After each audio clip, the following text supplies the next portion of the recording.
There we go. All right. Hello. I think there was some technical glitch today because of the internet, I believe. Yeah. Why am I seeing or why am I hearing two feeds? Yeah, I think now it's better. Yeah, sorry. I think the YouTube window was open in the background. I was hearing two, an echo of the music as well as what we were speaking about. So, welcome back, ladies and gentlemen, to Cherry and Timber Talk. And so good to see all of you together once again. It's been a while, but yeah, it's been worth the wait. How are you guys doing? All Great. good. Looking forward to Monday. Yeah, I think today is one weekend where we can actually say we're looking forward to Monday. Yes, very much. Yeah. Alrighty. So, as you could have guessed by some of our virtual backgrounds out here, we are celebrating a huge milestone of sorts, and all of us '90s cricket lovers have, seen something spectacular in those years of us following and watching cricket. And I think it's no better way to celebrate the 50th birthday of the Master Blaster, the original superstar of Indian cricket, who really took us, to different heights when it comes to his excellence and his prowess in the game. So, happy birthday, Sachin Tendulkar, and happy 50th birthday in advance. Sorry, I'm sorry about my Uh, excitement. I'm not able to control my stuff with just what what recovering from a what really really bad cough. one key thing I'd like to note is I think around 3 years ago when we started this show, I think one of our first episodes was actually dedicated to Sachin Tendulkar. So I feel this date and this topic is kind of really close to our hearts, and that kind of gave us the belief that we could carry on and do it, and the kind of response we received from the audience. And I believe the master himself saw snippets of the show, and then he left a kind comment. So we've been talking ever since. Absolutely, absolutely. I think it was such an honor, and thanks to Mahesh to point that out to us. And he actually went around and saw that comment, otherwise we would have never known from our YouTube video. So yeah, that was surreal. I mean, unreal as well. Awesome. So I think so the show today is a very free flowing one. No agenda, guys. No stress. No specific way to go about it. I think it's just a way to express our sentiments, our feelings, our emotions, and our stories about the great man himself. And I think no better way to express that than on Cherry and Timber Talk. So Mahesh, I'll give you the floor first to kind of tell your story and your memories of the great man. I thought Devendra would do the honors of opening the batting. Exactly. Being someone who probably would have seen Sachin from earlier years than us, maybe. All Very right, in good. that case, Devendra, you can take strike today. Let's give it to Devendra. So my first memory of Sachin is from the newspaper. So the Mumbai media would always cover inter-school cricket very religiously, and they would give a lot of prominence to inter-schools cricket from the very beginning. So we in Mumbai, we heard of this name Sachin Tendulkar from roughly 85, 86, 87. And then, of course, that famous 664 partnership happened, and he became a household name across the country. But for those of us who had been following him, it was no surprise, as you know, with what he went on to do. Because even before he and Vinod Kamli created history, highest partnership for any wicket in any competitive game across the world. Uh, he had been a part of the Mumbai Ranji Trophy team in the 87-88 season. So he was picked in the Mumbai team when he was only 14 and a half. He did not play a single match in that season, but he was very much a part of the dressing room. And then, of course, the 664 happened. And then the subsequent season, 88-89, he made his debut for Mumbai, scored a century, a century on debut. He was only 15 and a half. And there is this misconception that people have about Sachin, that, oh, he did very well at the inter-school level, under 16 level, and the selectors just pitchforked him into the Indian team, like it is known to happen to several Pakistani players who are pulled out of nowhere. That is not the case. Sachin Tendulkar, just for the record, played one full domestic season for Mumbai in 88-89, and he was Mumbai's highest scorer that season. So Wow. age factor for a moment, on sheer merit, on the sheer number of runs that he had scored, I think Mumbai reached the semi-finals that season. Delhi won the Ranji Trophy, but so on the sheer weight of runs that he scored that season, he deserved a place in the Indian team for the tour of Pakistan in 1989-90. So it is wrong to say that he was plucked out of nowhere. Yes, he did not play under 19 cricket because he was already playing for India then, but he played a lot of junior level cricket, and after that he played one full season of Ranji Trophy and then was picked to play for India. Mm. So Devendra, I mean, if I were to use Marathi here, I would probably say "बाळाचे पाय पाळण्यात दिसतात." So this was the case of that, right? I mean, you could see the promise in Sachin Tendulkar from his first domestic season as such. Yes, very much so. And it was a kind of a formality. We in Mumbai, we were like, okay, it's only a matter of time before he makes the big grade. But having said that, I have to confess that when he was picked in the team for the tour of Pakistan, we were apprehensive, because Pakistan had the second best bowling attack in the world at that moment. And, Imran, Wasim Akram, we were hearing of this teenager called Waqar Yunus, Abdul Qadir was there. So there was some apprehension. But full credit to the selectors, Mr. Raj Singh Dungarpur, the chairman, and Naren Tamhane, the West Zone representative on that selection committee, for convincing their colleagues, that this boy needed to be blooded into international cricket. And he was blooded, literally, in fact, in the last test of that series. He scored 59 in the second test, but that last test at Sialkot, he was hit on the nose, bled profusely, but insisted on, playing, carrying on with the innings, and saved the match for India. And after that, this man didn't really look back. Devendra, I want to ask you one more question, right? At the time when Sachin made debut for India coming from the Mumbai side, right? That Mumbai side was a formidable one. And you would say that, many players who played for that Mumbai side were kind of natural contenders for a Team India spot, right? I'm sure at that point he would have been well supported by some of his seniors in the team as well. Do you have any references or stories which you might want to narrate? You spoke of obviously Naren Tamane and the others in the administration who pushed him, but within the team, because you need that kind of confidence coming in from the dugout as well. So there was Dilip Vengsarkar, the then captain of India and Mumbai in 88-89, that is, who invited Sachin to bat in the India nets. And there is that famous story of Sachin batting against Kapil Dev and doing well. And there were two members of the Mumbai team of that time with Sachin, who Sachin always mentions. In fact, he mentioned it to me in a function when Mumbai played its 500th Ranji Trophy match in 2017. We had a function at BKC, which I was comparing. So I asked Sachin about his, those formative years, and he mentioned Suru Nayak and Kiran Mokashi, two Mumbai spinners. Suru Nayak, of course, played for India as well. So they would always insist on, him batting against them in the nets. They would set an imaginary field. They would tell Sachin, okay, now we have placed two short legs. There is a short mid wicket. This is your field. Now you bat. And they would bowl to Sachin. They would sometimes get Raju Kulkarni, the spearhead of Mumbai's pace attack, to bowl him. This is after the official practice session ended. So they would take time off and they would bowl to him. And that is what, enabled Sachin to become an even better player. So Sachin always makes it a point to credit Kiran Mokashi and Suru Nayak for their help. Interesting. Yeah, I think we all have heard stories about how he just loved batting and batting and batting, and he could just go on and on throughout the day, right? So, interesting story out here by Rajat as well. Obviously, Desert Storm, we all know. That's a part of our childhood which can never be taken away from us.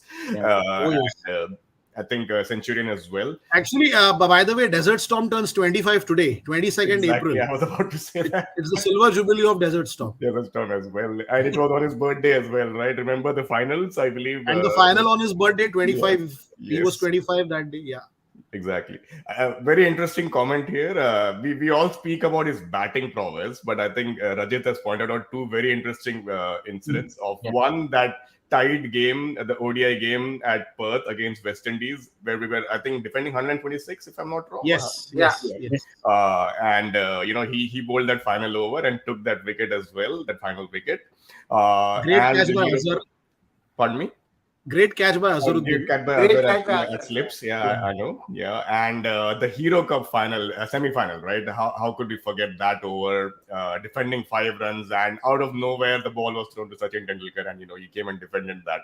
So I think his bowling is not talked about in that much, how do you say, excitement, where as much as his batting, but I think he was a kind of an all-round cricketer of sorts, right? He could do anything on the cricket field. I think Well, except I for actually I wanted to say this towards the end, but now that we are talking about that last over, let me say it now. If I am asked to pick one single definitive Sachin moment from his international career that spanned 24 years and 1 day, 15 November 1989 to 16 November 2013, if I'm asked to pick one tournament, one moment rather, I will pick that final over ahead of all the great innings that he played in Tests and ODIs, because that one over just showcased what Sachin Tendulkar was all about in a tense situation, going up to the captain, offering to do the job for the team, and then going on to do the job. And I still remember watching, I remember vividly that night we were all watching on television, but his body language, there was something about his body language I remember, which was like, don't worry, I will do the job. So I think that for me will always remain the classic How old Sachin. was he? How old was he then? Maybe 22, 23? How old was he then? He was 20. He was 20. This was November 20. 93. But look at the 93. Yeah. confidence that he had. I mean, okay, Absolutely. if people are to be believed, he was more excited to bowl than the others, because the others did not want to take the risk of bowling. That included some real big names. Okay, and then he defended 5 runs. I mean, and that, I think Macmillan was batting, and I think he was batting pretty well. Okay, Yep. and still he was able to keep the score to less than 5 runs, and he won. And that was that was a great match. The semi-finals, and that actually, like what Devendra said, actually showcases his ability. Like, we don't talk too much of his bowling, because his batting is so good that we don't talk about his bowling. In fact, if he was Absolutely. maybe about 10% less in his batting skills, then we would have spoken a lot about his bowling. Now his batting is way beyond Yep. imagination. That's why we don't talk about his bowling. think- And little did we know then that it was not the last time Sachin would excel with the ball at the Eden Gardens. The greatest test of all time, 2001. Matthew Head, Adam Gilchrist, and Shane Warne. I mean, you Back. can't ask for a better, trio to dismiss on the last day when we were going for a win. And you know what, Right, Devendra? and the Shane Warne dismissal was the best of them all. He The couldn't pick googly. a googly. Yeah. Shane You know what? Warne, unable to pick a googly of Sachin Tendulkar was like, unbelievable. So he was really crafty with the ball as well. I actually saw one tweet, and I was about to mention that, Devendra, before you brought up Eden Gardens, that Harsha Bhogle mentioned, I think, a few days ago, that two of India's greatest test victories, and Sachin Tendulkar had a hand in that with the ball. It Yes. was Eden Gardens as well as Adelaide Oval, where Adelaide, yes. he took a I couple of think really important Steve wickets. Waugh and Damian Martin. Absolutely. Yeah. Yeah. And who can forget that? I think it was Multan, right, where he bamboozled Moin Moin Khan. Khan between the legs Khan, with yes. the googly as well, right? Moin Khan, was it Moin Khan?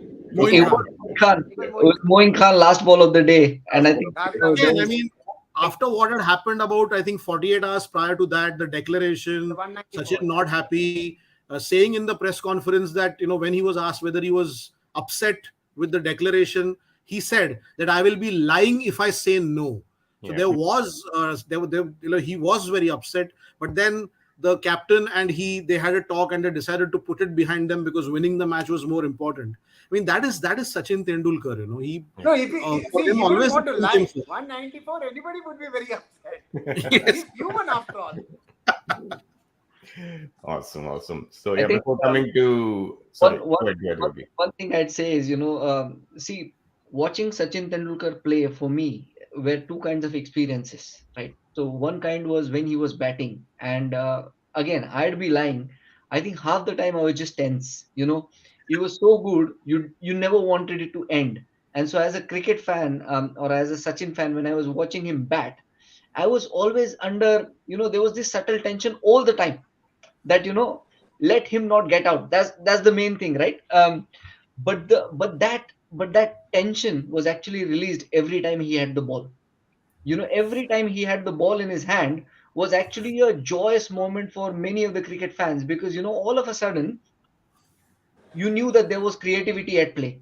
As Venu, as Mahesh was saying, there was craftsmanship at play, right? And then you could actually see that Sachin Tendulkar, the strategist, the planner, and which is why you see a lot of good batsmen have actually been dismissed by Sachin Tendulkar so often. And I think one of them, probably one of the great players of spin, right? So Inzamam ul Haq, how many times he was dismissed by Sachin, kind of doing him in the flight and all of those things. And so you always felt like, when India didn't have many answers, while we were, either defending or whatever, right? They went to Sachin as a bowler to say, can you unlock this puzzle for us in some way or other, right? And that's how I say. Usually he would walk away with a wicket or two, sometimes with leg spin, sometimes with off spin, and sometimes with maybe a faster Team one up. thrown between, team up, all kinds of things. So I think two parts. Sachin as a batsman always duck duck duck, and Sachin as a bowler is like something is always going to happen. So a lot of excitement around. Absolutely. See, And we are all Sachin Tendulkar fans, and everybody would love to say that they're Sachin. I'll give you a very interesting incident earlier in the day. I was speaking with somebody from Pakistan. So he runs a cricket academy known as Lahore International Cricket Academy, and his name is Mohammad Yasin Baluch. He has a son who's a 12-year-old Mohammad Ihsan Baluch, I think he's logged and in he today. says that, He's watching this come show again. today. I think he's watching this Yeah, show. he must be. Yeah. Yes. yes. What actually stood out in that conversation was that he spends every day hours with his son on YouTube, showing him Sachin Tendulkar's videos and telling him to follow it blindly, because he says that that's as close as perfection can get, right? And he says that he's got only probably two things that his son should achieve: one, to play for Pakistan, and the second, for him to meet Sachin Tendulkar in flesh and blood at least once in his life. Now, here is a person who's retired 10 years back, so much of adulation, so much of, fan following in our country, that's okay. But even from other countries, Pakistan, he says that he's Sachin Tendulkar's biggest fan. I mean, it gives you goosebumps, right? I mean, how can somebody in the other side of the border tell his son, don't follow anybody else's batting, just follow Tendulkar's batting, and puts him in front of the YouTube and tells him, keep watching this. I mean, so we are really proud to have somebody like Tendulkar in our country. He's really our pride. Absolutely. Yep. And again, what you mentioned, Mahesh, from across the border. Yes, definitely. From a rival like Pakistan, it's always good to hear that. And of course, you all must have seen that documentary which was released recently again, right, about Bradman and Tendulkar, how that comparison came along, and that was something a stuff that we could never imagine, right? Somebody like a Bradman commenting about an Indian player at that point in time when he wasn't even a huge superstar back then, but he was just coming up the ranks, right? Tendulkar, when he started playing the way he did, right? I would have imagined if Bradman said that or anybody else said that at the end of somebody's career, but while he was playing, that was such a huge compliment at the age of 25, I believe, right? So that was something incredible. So that kind of tells you a story about the prowess that he had and the talent that he possesses. Yeah, when it comes to Sachin, I feel that I think we are privileged. Our generation is privileged because we vividly remember the entirety of his career. Yeah. From the time he made his international debut in 1989 till the time he retired in 2013, we saw it all. So to give my example, I was 13 when he made his debut for India, and I was 37 when he retired. So we watched the entirety of his career and we vividly remember the entirety of his career. 200 test matches, so I think we are very, very lucky. And this is something I always make it a point to tell youngsters that, you would have watched a lot of Sachin on YouTube, but we watched him live creating history and just taking the game to another level. Absolutely. I think Siddharth has a couple of really, really interesting ones out here. I think we keep talking about the ones where Sachin really took India to victory. But the 175 against Australia at Hyderabad in a losing cause. Again, another century against South Africa in World Cup 2011 in a losing cause. I can take one more instance, which was a big, big heartbreak for all us Indian fans. 136 at Chennai against Oh my God. Pakistan. But Don't tell us quality of that. Don't tell us that. But the point is, you can't just not talk about that innings, right? The quality of that knock against the likes of Wakar, Wasim, Saklan Mushtaq, Suckling. right? So I mean, that bowling attack was something else, and they were on a rampage. The kind of reverse swing which was happening on that day, the kind of form that Saklan was in personally, bowling that kind of off spin Ball was in that turning era also was. quite a bit. It was turning, it was gripping, and chasing 271 in India on the fourth innings in Chennai was, And Sachin had a bad back. he had a bad back as well, right? So, I mean, that was a heartbreak of sorts, not just for India, but for him as well, because personally, he just could not take the fact that we lost from that situation where we were like 17 runs away and 5 wickets in hand, I believe. He We had Sachin no was business to six. lose. Sachin was seventh out. He was the seventh to fall. Yeah. Mm. Yeah, I think that Mungia dismissal kind of completely shifted the momentum in the favor of Pakistan. Right Yes, after that yes. partnership, that was a shot kind of completely against a run of play, and from there the downfall really started. And And in 2002, when Sachin was to play his 100th test match, professional management group where I was working at the time, we made a documentary on him, a kind of a film on him called Sachin Tendulkar, Mr. India. It is available on YouTube with the Citibank logo. So one of the people we interviewed was Raj Bhai, Mr. Raj Singh Dungarpur, who was the BCCI president yep, when that match was played. And Raj Bhai told us that Sachin was weeping like a schoolboy at the end of that match. And the news obviously spread that he was the winner of the Man of the Match award. He refused to go attend the presentation yes, ceremony, beg your pardon. And Raj Bhai kept telling him that why are you taking the blame? yeah, Yeah. You know, you made impossible possible with this innings. And Sachin said, no, sir. yeah. I am responsible. I have lost the match. It's my fault. So he was taking everything onto himself. Yep. Mm. Yeah. I think that innings was a lesson in terms of grit and determination. The way he carried on, even with a bad back, I believe in the heat of Chennai, which is never easy with that heat and humidity. I believe, yeah, I think that innings was a class apart, no doubt about it. I mean, it was a heartbreak of sorts, but what a test match, what a game, right? And one of my favorite memories as a youngster watching the game was the standing ovation that the Chennai crowd gave to Pakistan right after the match, which showed Yes. the true spirit of sports and the way the game was perceived as well as applauded. That was something phenomenal to watch. See, people talk about Tendulkar's ability, determination. I think Tendulkar was the finest student of the game. And probably that is the reason why he kept improving and improving and improving. And like what a lot of people say, that he came as close to perfection as possible. But because of the fact that he was a student, even in his last dismissal at Bombay, in Mumbai in, 2000, in his 200th test match, so they had a tradition. He and Ajit Tendulkar would discuss about their dismissal after every innings.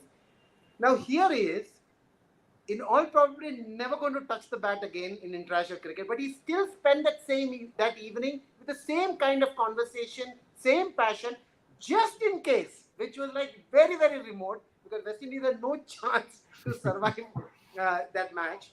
But he still wanted to speak about the way he got out. They discussed it as if he's got another opportunity to go out and back. Just goes to show that as a student, I think he would have been the finest student, and he always respected the game. And that's the reason why I think he achieved what he achieved. Yep. So, I mean, Mahesh, the thing that you say, student of the game, I think, and we've used that he was as perfect a cricketer as one could imagine, right? But perfection, I feel, is not static in terms of, what Correct. you have. But I think, throughout his career, what we've seen is because he's had a 25-year career, right? So many things about his game have changed, which means that, he's not stuck to one style of play. Whenever he found that, okay, there were technical I wouldn't say like glitches or something, but whenever something was exploited, he was always trying to find another solution to it. And so, towards the later part of your careers, you would have seen, how he changed his grip and how he used to tuck a few balls towards the leg side. It was almost like a pen-like grip, so that he could take LBW out of equation. Then there's this famous innings, 241, wherein he entirely did away with playing the cover drive, which has fetched him so many runs, god knows how many. So I feel like there is adaptability, but there was also another element, which is his innate humility, knowing that he can't always have the answers to everything. And so if he had to sacrifice something, even with the talent that he had, he was willing to do it. So I think he was also able to rein in his ego when he had to, because that was in the best interest of the team, that was best interest of his game, etc.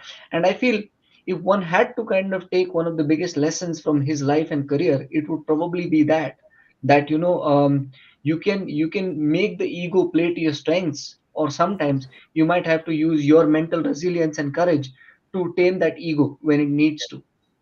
I think that's a So really good also, I point. mean, because he was a good student, what I meant was because he's a good student, he knew what he should do at what time. See, he had Yeah. so many injuries. Actually, he might have had so many surgeries, right, from his Elbow. elbow to his toe to his back, everything. Shoulder. He had to cut off quite a lot of shots that he played Mm, initially as a youngster. When he came in, he was very aggressive. People talk about Virender Sehwag, but I think Tendulkar was far more aggressive in his earlier years. Maybe when he mm, came in till about 22, 23, till the time he didn't go under the knife, he was extremely aggressive. He used to play a lot of shots. But mm, then once he realized that these injuries are going to hamper him, he quickly changed the game. See, the score still came. He knew yeah. how to accumulate runs because of his ability, because of his understanding of the game, and above all because of the fact that he was very sure that the game was bigger than him. So what he Mhm. did is that he ensured that with his whatever handicap that he had, he still scored a lot of runs, which goes to show that he was a different cricketer completely from the rest of the gang. Yeah, Mm, I I mean, think you'll have a lot of to other sum it great up, cricketers. Mahesh, to sum it up, he wasn't a one-trick pony who could do just things the way he wanted to do it, but he could adapt and mold himself into situations where it demanded a different kind of innings. And I think that Chennai innings, which we spoke about, was also a perfect example of that. He did not go berserk. He did not really, play the way he generally plays aggressively, but he actually waited, bided his time, and waited for the right delivery. And he kind of, the way he played Sucklane that day was phenomenal because, most of the time people will try to kind of dance down the track and hit him over the top or stuff and try to get out in that fashion, but he was trying to play the paddle sweep a lot, and he was using kind of maneuvering the field and using his knowledge of the field as well as where to get those runs from, right, when it came to Saklan. Game awareness was very, very good. Yeah, Na? yeah, But uh, the 241 which Yogesh said, you look at the chart, and it just shows you one area he hasn't touched at all, and that like Lakshman or somebody said that even after reach 150, 160, Simon Katich was bowling, yet he did not play that shot. So I mean, look at how he would have calibrated his mind that I'm not going to play this shot in this innings. Period. I have to score big. I'm not yeah. going to play that shot at all. Greatness. So there's another point I'll bring to the table, and why I feel Sachin is, one aspect which I spoke about was taming the ego, but second aspect I feel is the person's creativity, and I think he's the one who kind of pushed the game from one era to another era. And so like Mahesh, you said paddle sweep, which was a great example because he changed the ODI middle overs by using that paddle sweep effectively as a way of milking the bowling. So you saw the run rate changing steadily during that period. But the second thing I also feel is his ability to hit the bouncer above the slips. Now I don't think cricket had seen that very often before Sachin Tendulkar actually tried it successfully, and then Virendra Sehwag emulated it, and then we saw him unfurl it against Shoaib Akhtar in that 2003 semi-final. But we all started, I think, in South Africa, when he said, well, if they're going to bowl bouncers outside of the off stump, and if I still have to score, then there's another way I could do it. If I can't hook it, I can probably just guide it over the field. So I feel his ability was also transformational on the game, and so he unlocked new possibilities within the game that we've now seen progressively batsmen adopt newer and newer things. But Mhm. he was that player who moved, let's say, from the era of the Gavaskars and the Vivian Richards, right? We saw one style of play in that era, and he Yeah, moved it to a completely new one, and which I feel also created this fertile platform for IPL, wherein people could actually explode. And we saw even more creativity, where we now have somebody like Surya Kumar Yadav, and we've not seen this kind of batting before, but we have. Every generation adds something on, and I feel Sachin Tendulkar actually covered massive distance in his time at the crease. Yeah, and I again, think the you quality of mentioned the bowling as well. Sorry, yes, I very mean the much. quality of bowling as well, Yeah. which Yogesh is talking about. That was that was not a mean feat at all, right? The likes of Of course. Donald, Ambrose, Walsh, right? Wasim, Wakar, Glenn McGrath. I mean, these names, if you throw them in today's era, right? In test matches, I'm sure that a lot of batsmen will be dancing around. If they're playing, if they're going to play these big names in test cricket in today's time, I mean, trust me, it's not an easy feat at all. So, Devendra, you're saying something. Yeah, so Yogesh mentioned that uppercut. So actually, Mr. Gavaskar had demonstrated it in the innings of Marshall. 90 that he scored at Ahmedabad against the West Indies in 83. After the match after his 29th 100 against Marshall and Holding. But of course, Sachin just fine tuned it and took it to another level. I think this is also a great point to talk about some of the Sachin innings that are not recalled or not remembered as much as they should, because the 100 international centuries tend to overshadow everything. So I mean, when you talk about great innings which were not hundreds, of course the 98 against Pakistan at Centurion in the 2003 World Cup occupies the place of pride. But I would like to just mention two innings that I remember of his, which unfortunately haven't got their due. One innings I watched it in flesh and blood at Wankhede. It was a test match against the West Indies in '94, and we batted first, and then we bowled out the West Indies. We were leading by only 29 runs on the first innings, and at stumps on the second day, the West Indies reduced us to 11 for 3 in our second innings. So the match was wide open. Mm. You had Courtney Walsh, Kenneth Benjamin, Cameroon Cuffy, so decent fast bowling attack, but they were 11 for 3. And remember, this was a time when the West Indies was still the dominant force. Ambrose for some reason had not Yeah. come on that tour. Yeah. The following day, Sachin came in because I think they had sent Mongia in at one down. So Prabhakar, Mongia, and Vinod Kamli fell. In fact, that was the beginning of Vinod Okay. Kamli's downfall. The third day of the game, India only 40 runs ahead, only 7 wickets in hand, and Sachin launched an extraordinary Counter counter attack. attack. He proved that attack was the best form of defense, and I still remember some of the strokes that he played, and he went on to score 85. That was a great innings. Another great innings I remember in ODIs was during the 2006 series in Pakistan. We were chasing a target, I think, of 270, 280 odd, and we lost a couple of early wickets. The wicket was lively. I think Mohammad Asif was making the ball talk. And Sachin played a waiting game. He waited and then opened up as the innings progressed. And I think, if memory serves me right, he scored 95 or so.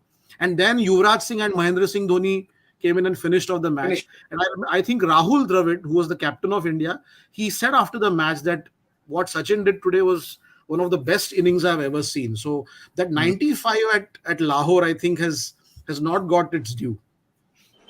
Devendra, the 80 odd run that you said that he scored at Wankhede, the counter attack I also remember. See, that time Sachin was relatively young. I mean, he could have Yes, been what, maybe 20. So he played his complete array of strokes. So yes, to yes, some yes, extent, he played fearless cricket because the early part of his career, if you see, some of the shots were breathtaking shots. I mean, he would play a shot which you could not think that he could play. I mean, you would think he'd play through the covers, he would whack it through mid wicket. So that was yes. Sachin Tendulkar. That was Sachin Tendulkar's ability. Maybe as the years progressed and he got injured and all that thing, he had to, make a complete shift to his batting and be a little more cautious. But the initial part of his career, he was too good when it came to I mean that attacking a bowler. that innings of 82, his first match as opener in ODIs. Oh my God! I mean, I remember Oh God. it was a day of The New Holi. Zealanders got We were all Yeah. having a holiday. We woke up early to watch that chase, and okay, 143 to win. Okay, so we will win the game, and then we can go downstairs to play Holi. And then this guy, the way he batted, oh my God, it was, and I still, it gives me goose pimples even to remember it. That remains the only innings I have seen in more than 40 years of watching cricket now, where apart from the spectators, the fielders, Sachin's teammates who were in the pavilion, even the umpires were applauding Sachin when he got out and he was making his way back. The on-field umpires were applauding. I have never seen that happen. I don't remember it happening any other time. But what an innings that was. Then later that year, that his maiden ODI 100 at Colombo, where Yeah. he played this flick on the rise of Craig McDermott for McDermott. six. Amazing. I mean, what what That a was player. never seen ever before. Before that, Yeah, nobody absolutely. flicked the ball into the boundary. And I think that innings of 82, Devendra, if memory serves me right, it was 82 or 48 deliveries, I believe. 49 balls. In that era where T20 cricket did not exist, imagine And that remember, in that 49 balls, 27 dot balls. So actually, it was 82 of 22. There were 27 dot balls that he played. I think that entire series he played three innings there, and he was just going just yeah, you're just doing what he was doing then. Yes. Thanks to I mean, Navjot Singh I Sidhu's, sometimes feel, it's you in cricket, you tend to think of what might have been. I mean, had Sachin opened the batting for India in the 1992 World Cup, you never know. yeah, Maybe think.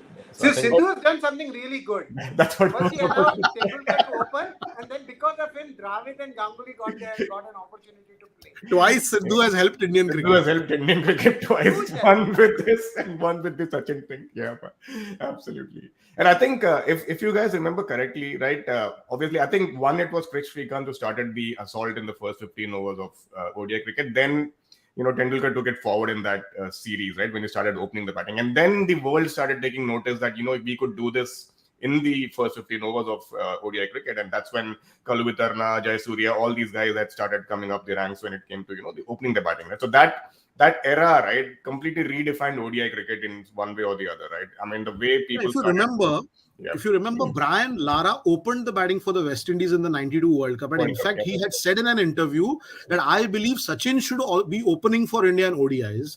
It's a pity that it took us 2 years to follow his advice. Because Great Patch opened for New Zealand and was very successful. Correct. Yes. Yep.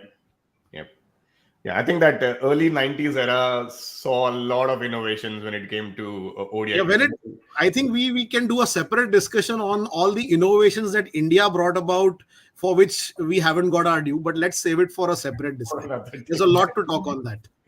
Absolutely. Yep. Yeah. I think one thing which you mentioned today, Yashasvi, that, people or kids of today watching Sachin's highlights on YouTube, right? So I think Yashasvi, who just joined us sometime back, I remember him telling me that, he was born a few days after the Desert Storm innings, in that year. I mean, I was like, wow, man, we were so lucky that we got to watch it live, as well as, Yes. like you rightly said, follow the entire career of this great man and, see what he has done. But again, for Yashasvi's generation as well, they would have seen excellence even towards the end of his career, right?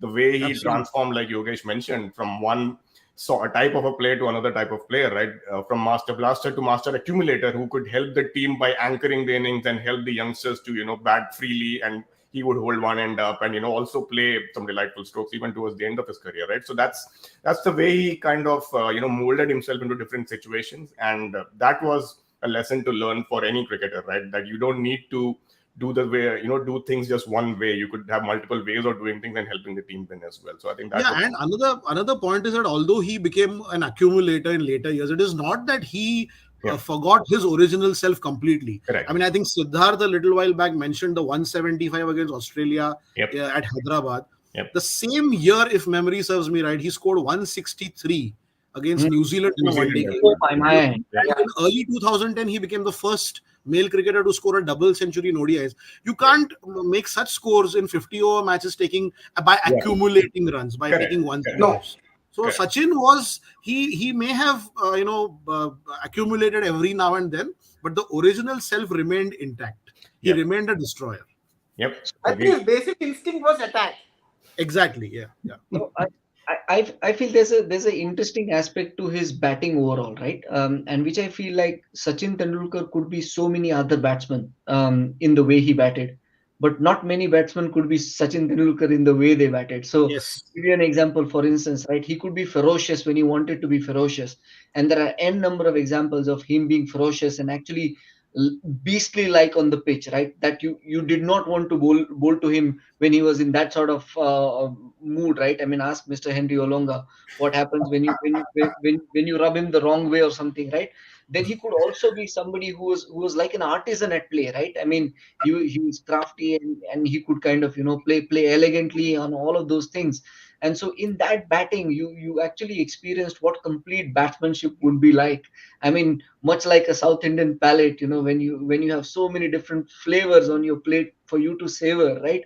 His batting was a bit like that. I mean, at one end you'd see a hook, on the other end you'd see a technically sound forward defensive stroke. You would also see a flick of the toes, and you'd also see a rasping cover drive. There was so much to savor that his batting was never unidimensional in that sense.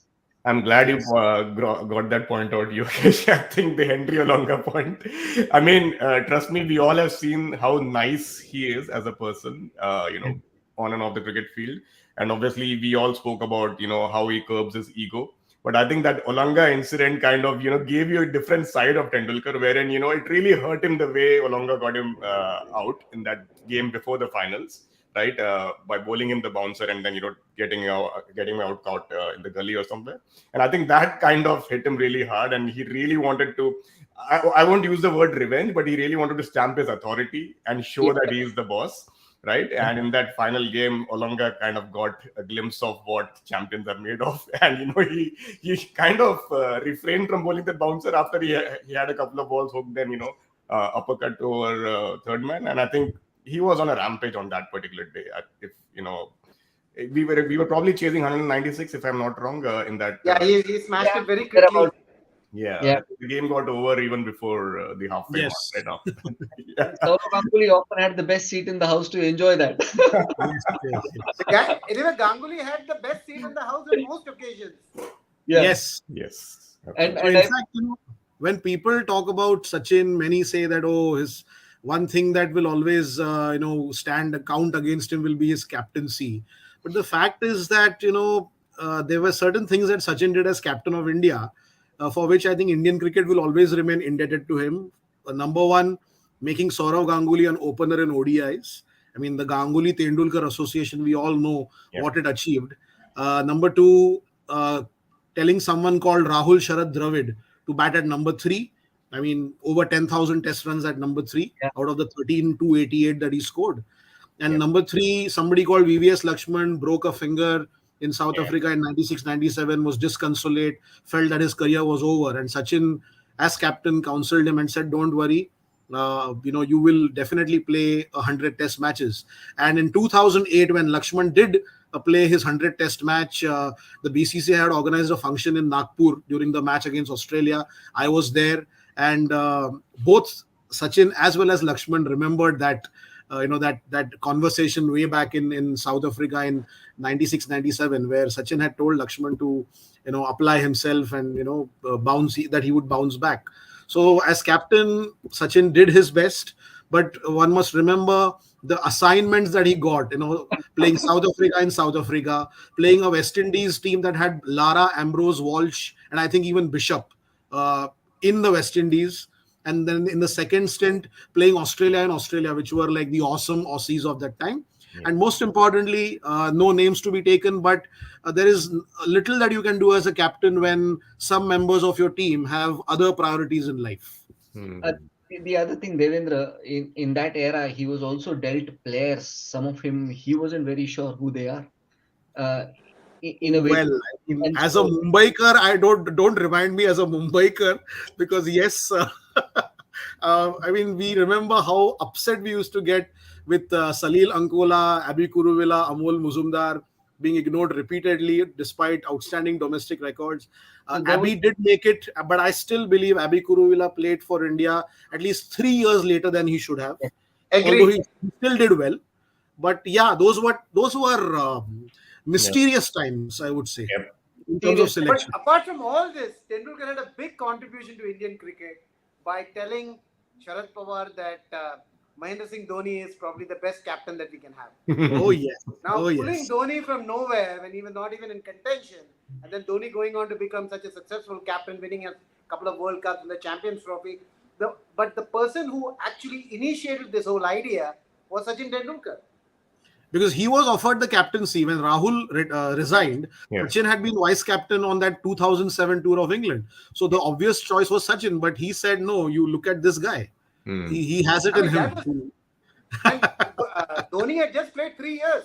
Not that Dhoni Yeah. was a very senior guy, and Correct. he had to captain Tendulkar, Dravid, Lakshman, all these guys. I mean, that Ganguly. itself was a challenge. Yeah.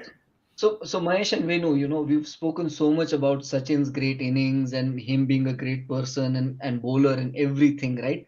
I don't think we can stop even for the full day if we had to kind of go on about it, right? So I want to just change this discussion slightly, right? And I want to bring it to not what he was on the field, but I want you to talk about the personal impact he had on you as a person, because we know that other than being lucky that we got to see his entire career, we were also massively influenced by him. And in one way or other, all of us feel like there's certain things within us. They're probably it's because of him. So maybe when you usually do the asking and saying, I'm going to say, do you want to start off on that? Of course, I think the biggest impact that he could have on any of us 90s kids is, the fact that you could take on the world fearlessly, and you could just put your talent on display and don't think about anything else and just go out and express yourself. I think that's something which really stood out for me as a Sachin fan in the 90s, because, I mean, it did not bother him what's happening around him. If wickets were tumbling, if anything else was happening, if the ball was swinging prodigiously, or Yeah. bowlers are bowling fast and quick, he just played his game the way he knew, and the confidence that he exhibited, right? That is something which literally, got caught my attention, because obviously before that we had seen Indian cricket, and in fact even in the 90s we had seen a lot of incidents wherein, it wasn't the greatest time to be an Indian cricket follower, those 90s murky era, wherein, there was a lot of stuff going around and we were not winning that consistently apart from winning at home. So I Mm. think the fact that he could display that aura and that aggression and that confidence to kind of take on the world, I think that's where it really started for Indian cricket to kind of go on that upward trend. And then obviously the Ganguly era, wherein we got a lot of youth alongside him, as well as, a new era of cricket started after the match fixing controversies. But I think in that era, the way he took on the world bowling, and obviously Desert Storm was one innings which really epitomizes Yeah. the confidence and the greatness of the man, right? To do that twice in 3 days time, that was again, in that match, before the final and in the final as well, right? That was something So which how has he made you a different person? Well, I think the first and foremost thing is obviously he started making people believe in their abilities, right? I think that's the most important element, right? A lot of us, especially, young Indians of that era, we were always holding ourselves back, and, we were thinking whether, we are in the big league or not, and, can we do this or not? But that confidence that he exhibited, right? And the way he just brought everybody together on the watching the television sets, right? I think that's something which really caught everybody's imagination and attention, and I think that was something which really changed the way we followed cricket afterwards, right? So we started believing as in India as a nation as well, right? Not just through cricket but also through other mediums as well, right? India's economy grew manifolds and cable television, and there's a huge Harsha Bogli story on this as well, right? How kind of that 90s era of cable television and cricket and Sachin and economy, everything kind of grew together for us as Indians as well. So, Venu, I'm going to give you belief plus bringing people together, as the impact that he's had on your life. So, I'm Yeah. now going to move to the right of my screen where I see Mahesh. So, Mahesh, go and tell us how he's influenced you as a person. In what way? Two things. He gave me two things. He gave me Yeah. happiness and Yeah. he made me proud. Wow. He made me proud as an Indian Wow. because not only in India but around the world, wherever cricket is discussed, if there is a benchmark, that is Tendulkar. And that Yeah. is really proud for us, right? As Indians, we're proud to hear that. And that makes you feel that it's worth, not doing something and just watching him bat. Yep. Probably being the eldest of the lot out here, I have watched Tendulkar the most from probably maybe the first test match, the last test match. I've watched and rewatched and rewinded and watched the match so many times because he gave you happiness. He gave you happiness on a couple of things. When he played well, India won, so you felt happy. The Yeah. sheer joy of watching him bat gave you happiness. So he Wow. was actually like what in my book I call him the god of happiness. He was the god of happiness for India Nice. and Indians. And when you say that he made you proud, he made 140 crore people proud, and that is a big achievement. For somebody to do that over 25 years and he still makes you feel happy, doesn't he? I mean, even now when you see him on the screen, even if it's endorsement or it's just a gradual, casual interview, you still feel proud. So to me, yeah, these are the two things that Tendulkar has given me. Fantastic. So happiness and pride, and now Devendra. First and foremost, he gave me a reality check that I should curb my ambitions to become a cricketer, because this is class. This is what it is. So you better do something else in life. And secondly, I would fully credit Sachin and Mr. Gavaskar both for making me a writer, because I have written two books on him. I have scripted two documentaries on him. One that was made on the eve of his 100th test, produced by PMG, and the other one that was made on the eve of his 200th and last test, which was a BCCI production. So it was I hold Mr. Gavaskar and Sachin responsible for making me a writer. Ah, Good one. amazing, amazing, amazing. So Yogi, So Now let's, your turn. let's I, end the show with your stuff. I'd probably put it this way. If it wasn't for Sachin, I probably wouldn't have loved cricket. If I didn't love cricket, I probably wouldn't have followed matches so much, and I probably wouldn't have learned English the way I now can, probably. And if I didn't do that, I probably wouldn't be where I am today. So I feel like, there's been a massive influence because of who Tendulkar was. He made people do different things, and he made people be different things in that sense. And often, like a lot of the virtues that we spoke about him today, I feel like, which part of Sachin do I need to tune up? So, is it the belief? Is it being the beast, being courageous? Is it taming the ego? Is it being, having elegance and all of those good things, right? So a lot of times I feel like, what part of Sachin do I need to dial up today to get the results that I need to? So in a sense, I feel like, I owe a lot, like many people do, to him. Absolutely. Lovely. Lovely the way Super. you put it through. And I think just to end the show, I think what I could summarize is there was one really, really big element, which is resilience and patience. I believe that's something which, he achieved the World Cup dream after, almost 22 years of playing cricket, if I'm not wrong, before he retired. Yes. So I think that is something which we all could learn when we kind of struggle in life in achieving something. We feel that, oh my God, I'm not able to do this, do that. But I think biding your time and waiting for the right moment, I think, somewhere it's all written in the stars. It's all in your destiny that you will achieve something someday if you kind of just believe in yourself. I think that is something which probably I wanted to end the show with. That World Cup 2011 triumph could not have happened to a better person. Who gave us so much of joy all through those years. And, his cricketing career was an epitome of excellence and success, right? So just to end that with that World Cup victory was phenomenal. So patience, perseverance, and finally possibility. Yes. Absolutely. So long as he was there was things possible, and still they're possible. So, Yep. All right. So let's and let's hope for we should all wish Tendulkar a happy birthday on that note, I think, before we go. absolutely Yes. happy birthday, Sachin, and thanks for all the wonderful memories and memories for a lifetime, right? I think that's something which we all can proudly associate ourselves with being Sachin fans. So And making us who we are. So absolutely. thank you Yes. for that as well. All right, and wishing Arjun Tendulkar a great cricketing career as well. He started off on a really good note last week with that final over. So we hope that he's able to carry that tradition and create ripples in the cricket field once Well, again. I want to say one thing about that then, which is Tendulkar carried the burden of a billion people on his shoulders. Arjun Tendulkar is carrying the burden of Sachin Tendulkar, the man who carried the burden of billion people.